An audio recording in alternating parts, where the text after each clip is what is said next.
Êxodo, capítulo 1. Estes são os nomes dos israelitas que foram com Jacó para o Egito, cada um com sua família: Rúben, Simeão, Levi e Judá; Issacar, Zebulon e Benjamim; Dan e Naftali; Gade e Azer. Ao todo, eram 70 pessoas da descendência de Jacó. José já estava no Egito. Então José morreu, e morreram todos os seus irmãos e a geração inteira. Mas os descendentes de Israel continuaram a ter filhos. Eles eram extremamente férteis, e houve uma explosão populacional no país que se encheu de israelitas. Tempos depois, um novo rei assumiu o poder no Egito.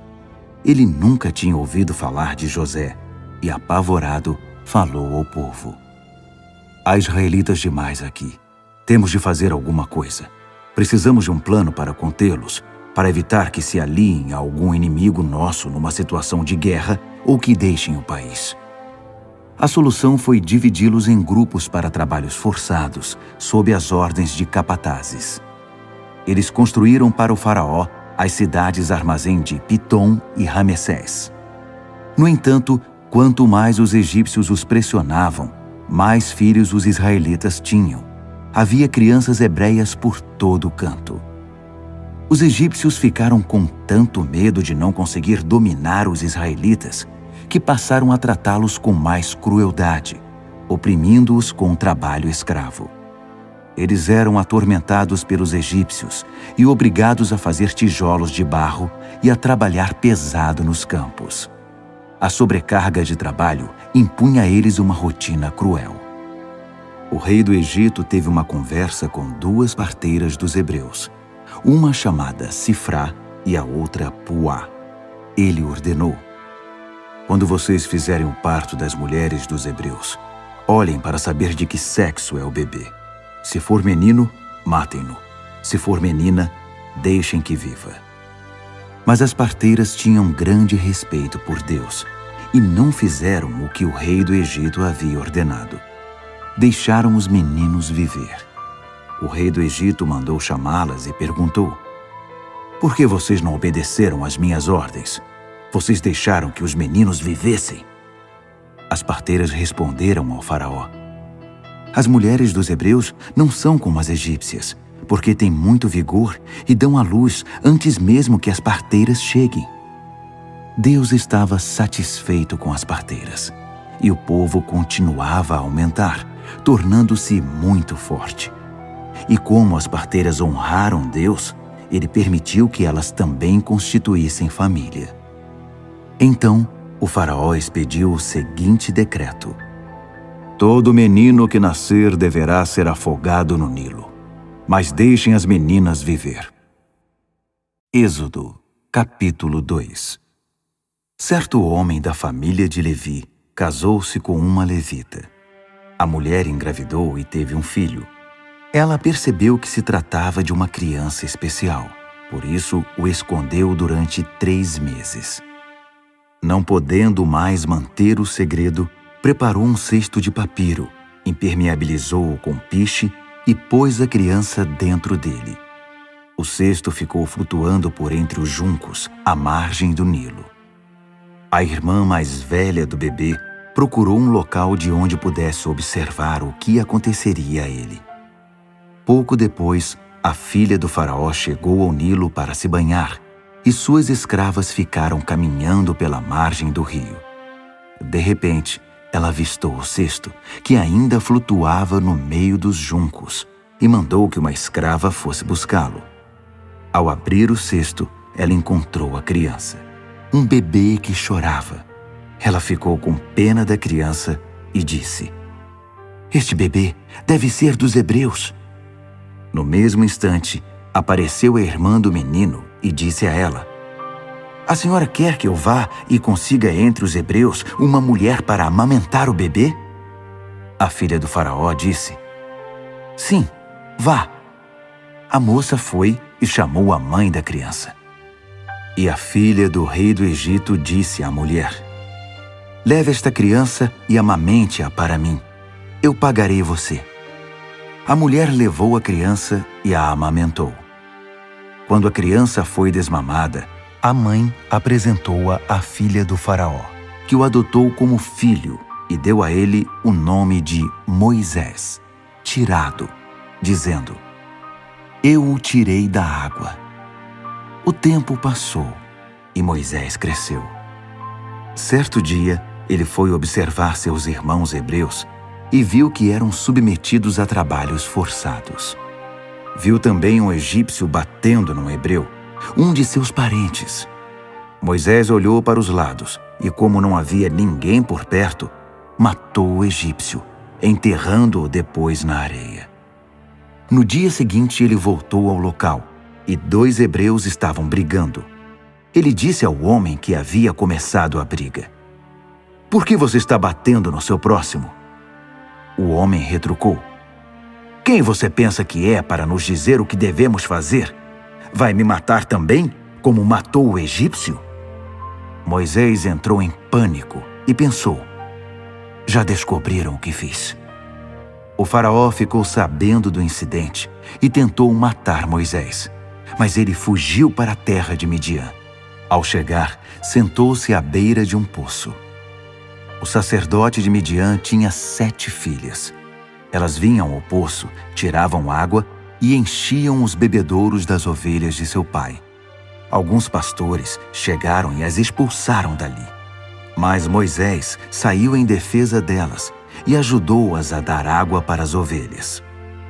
Quando elas chegaram de volta à casa de Reuel, o pai comentou: "Vocês não demoraram hoje. Por que voltaram tão depressa?" Elas responderam: "Um egípcio nos livrou de um bando de pastores. Ele até tirou água para nós e deu para as ovelhas." O homem disse: "Mas onde ele está? Por que vocês o deixaram ali? Vão chamá-lo para que venha comer conosco." Moisés concordou em ser hóspede daquele homem, que deu ao estrangeiro sua filha Zípora, pássaro, para ser sua esposa. Ela teve um menino, e Moisés deu a ele o nome de Gerson, imigrante, dizendo: "Sou imigrante nesta terra estrangeira." Muitos anos depois, morreu o rei do Egito. Os israelitas gemiam e clamavam a Deus sob o regime de escravidão. E o pedido de libertação dos trabalhos forçados chegou a Deus. Deus ouviu seus gemidos e lembrou-se de sua aliança com Abraão, Isaque e Jacó.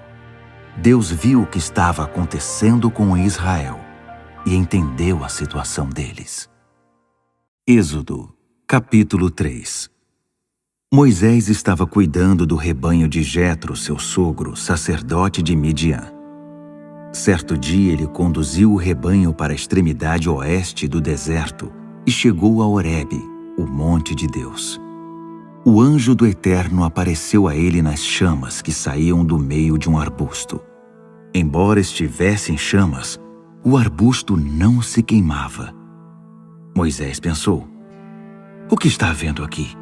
Isso é inacreditável. Por que o arbusto não é consumido pelo fogo?"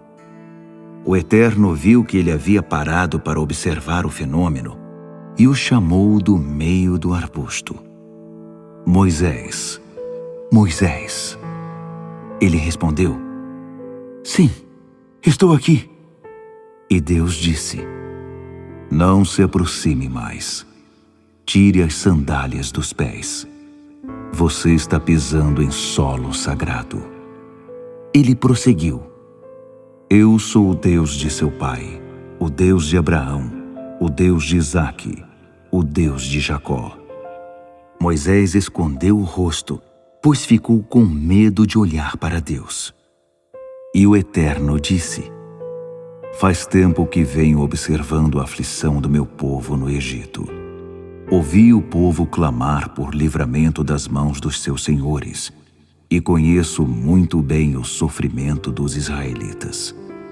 Agora desci para ajudá-los, para livrá-los do domínio do Egito, tirá-los daquele país e levá-los para uma terra boa, ampla, cheia de leite e mel, hoje habitada por cananeus, hititas, amorreus, ferezeus, heveus e jebuseus. O pedido de socorro dos israelitas chegou até mim, e eu mesmo tenho visto o tratamento cruel que eles recebem dos egípcios. Está na hora de você voltar. Estou enviando você ao faraó para tirar o meu povo do Egito, o povo de Israel. Moisés retrucou: Mas por que eu? O que te faz pensar que eu posso enfrentar o faraó e tirar os filhos de Israel do Egito? Deus respondeu: Eu vou com você, e a prova de que fui eu quem o enviou será esta. Depois que você tiver tirado o meu povo do Egito, vocês me prestarão culto aqui mesmo, neste monte. Moisés disse a Deus: Suponha que eu vá ao povo de Israel e diga: O Deus de seus pais me enviou a vocês, e eles me perguntem: Qual é o nome dele? O que devo dizer? Deus disse a Moisés: Eu sou quem sou. Diga ao povo de Israel: Eu sou, me enviou a vocês. Deus prosseguiu: Diga aos israelitas: O Eterno, o Deus de seus pais, o Deus de Abraão, o Deus de Isaque e o Deus de Jacó, me enviou a vocês. Meu nome sempre foi esse, e é assim que sempre serei conhecido. Agora vá, reúna os líderes de Israel e diga a eles: O Eterno, o Deus de seus pais, o Deus de Abraão, de Isaque e de Jacó, apareceu a mim e disse: Vi o que está acontecendo com vocês no Egito e resolvi tirar vocês da aflição do Egito e levá-los para a terra dos cananeus, dos hititas, dos amorreus, dos ferezeus, dos heveus e dos jebuseus, terra em que manam leite e mel. Acredite em mim, eles darão ouvidos a você. Então você e os líderes de Israel irão até o rei do Egito e dirão: O Eterno, o Deus dos hebreus, veio ao nosso encontro. Precisamos de sua permissão para fazer uma viagem de 3 dias deserto adentro, e ali prestaremos culto ao Eterno nosso Deus. Sei que o rei do Egito não os deixará sair, a não ser que seja obrigado. Por isso vou interferir e atingir o Egito em seu ponto fraco. Eles ficarão desnorteados com meus milagres, e depois farão questão de mandá-los embora. Farei que o povo tenha uma calorosa despedida da parte dos egípcios. Quando vocês saírem, não irão embora de mãos vazias. Cada mulher deve pedir à sua vizinha e às hóspedes de sua casa objetos de prata e ouro, joias e roupas, e vocês as porão em seus filhos e filhas. Vocês vão deixar os egípcios sem nada. Êxodo, capítulo 4. No entanto, Moisés previa uma dificuldade. Eles não vão confiar em mim. Não vão acreditar numa palavra sequer. Eles vão dizer: o Eterno apareceu a você? Que nada! Então o Eterno disse: O que é isso em sua mão? Uma vara. Jogue-a no chão. Moisés obedeceu, e ela se transformou numa cobra.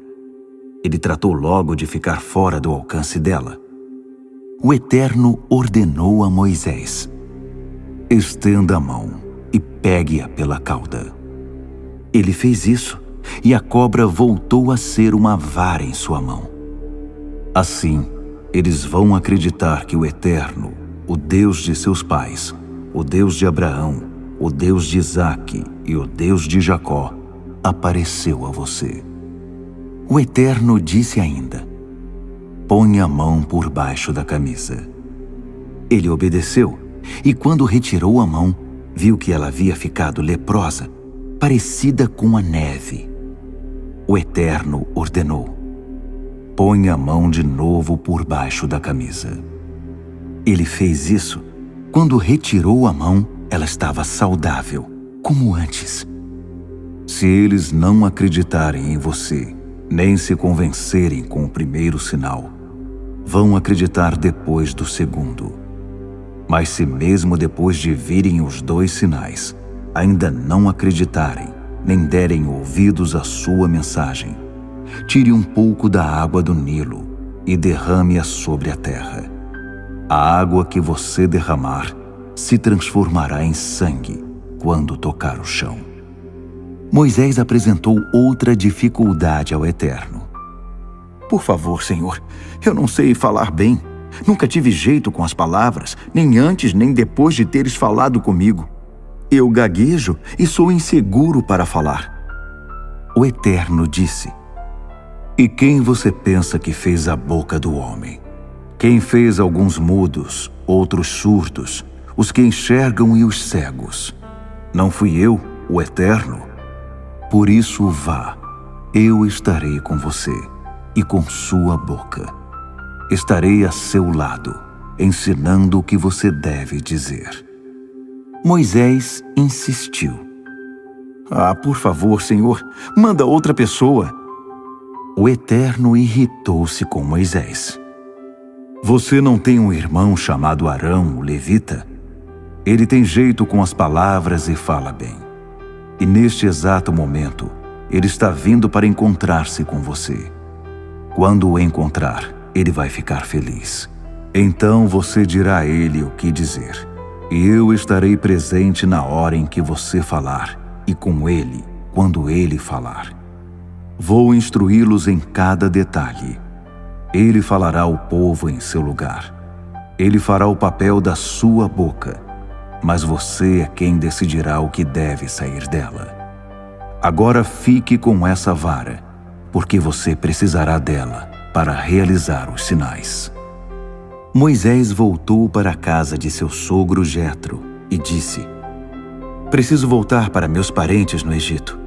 Quero ver se ainda estão vivos.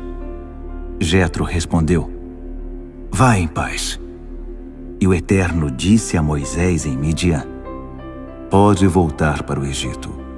Todos os que queriam matar você já morreram. Moisés pôs sua esposa e seus filhos sobre um jumento e iniciou a viagem de volta para o Egito. Todo esse tempo, levava na mão a vara de Deus. O Eterno disse a Moisés: Quando você voltar ao Egito, prepare-se. Todas as maravilhas que farei por seu intermédio acontecerão na presença do faraó. Mas farei que ele fique irredutível e não deixe meu povo sair. Você deverá dizer ao faraó: Esta é a mensagem do Eterno. Israel é meu filho, o meu filho mais velho. Eu disse a você: Liberte meu filho para que ele me sirva. Mas você se recusou a libertá-lo. Por isso, vou matar seu filho mais velho. Na viagem de volta, quando acamparam para passar a noite, o Eterno encontrou Moisés e tentou matá-lo. Mas Zípora pegou uma pedra afiada, cortou a dobra de pele que recobria o pênis de seu filho e com ela tocou os órgãos genitais de Moisés. Ela disse: Você é um marido sanguinário para mim. Então o Eterno o deixou. Ela usou a expressão marido sanguinário por causa da circuncisão. O Eterno falou a Arão: Vá se encontrar com Moisés no deserto. Ele obedeceu, encontrou o irmão no monte de Deus e o beijou. Moisés transmitiu a Arão a mensagem do Eterno e falou dos sinais que, por ordem dele, iria realizar. Então Moisés e Arão reuniram todos os líderes de Israel. Arão fez um relato de tudo que o Eterno havia falado a Moisés, que realizou os sinais já mencionados diante deles. O povo acreditou que o Eterno estava preocupado com a situação dos israelitas e sabia da opressão que sofriam. Depois de escutar a mensagem, eles se curvaram e adoraram.